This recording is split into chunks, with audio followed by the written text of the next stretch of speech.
네, 안녕하십니까. 기획재정위원회 소속 더불어민주당 부천 출신 나둑수 의원입니다.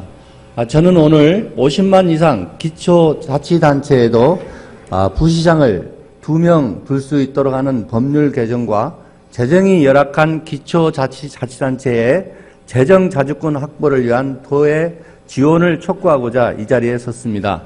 이 주제는 결국 자치조직권과 재정자주권이라는 자치분권의 핵심 사항과 연결되는 내용이기 때문에 먼저 정부와 국회의 촛불 민심과의 약속인 이번 6월 지방선거와 동시 지방분권형 개헌투표 실시를 촉구하면서 5분 발언을 시작하겠습니다. 부시장과 같은 부단체장은 법률상 지방자치단체장에 대한 보조기관으로서 지휘를 지니며 지방자치단체장의 권한을 대행하거나 이임받아 행사하는 역할을 담당하고 있습니다. 최근 점차 복잡해지는 지방행정사무에서 부단체장은 행정적 전문성과 정무적 판단력으로 선출직 단체장을 보좌하며 정부와 광역단체 그리고 의회 등과의 관계에서 이해관계를 조율하는 등 그 역할이 더욱 확대되고 있습니다. 그런데 지방자치법 및 지방분권법 등 현행 법령은 시의 부시장을 한 명만 두도록 규정하면서 인구 100만 이상 대도시에 대해서만 특례를 두어 2명으로 하도록 규정하고 있습니다.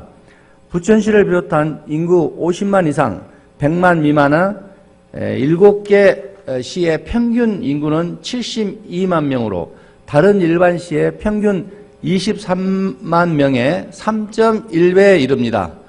또한 이들 시의 공무원 수는 1929명으로 일반 시 814명의 2.4배이고 재정 규모는 1조 3,990억 원으로 일반 시 5,360억 원의 약 2.6배이며 재정 자립도는 56%로 일반 시 평균 43%의 1.3배에 이르고 있습니다.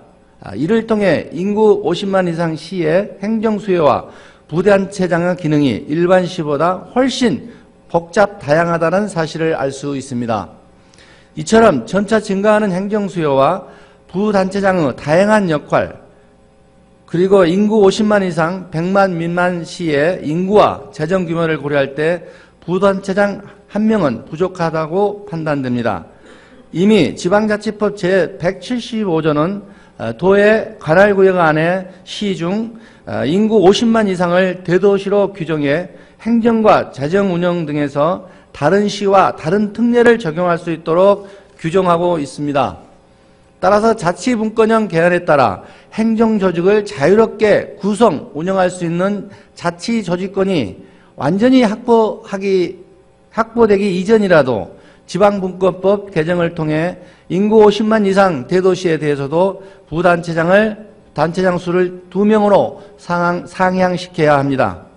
전국에서 인구 50만 이상 대도시가 가장 많은 도에서 조속한 법률 개정을 정부와 국회에 적극 건의해 주실 것을 요청합니다. 다음으로 기초자치단체의 재정자주권 확보와 관련해 말씀드리겠습니다.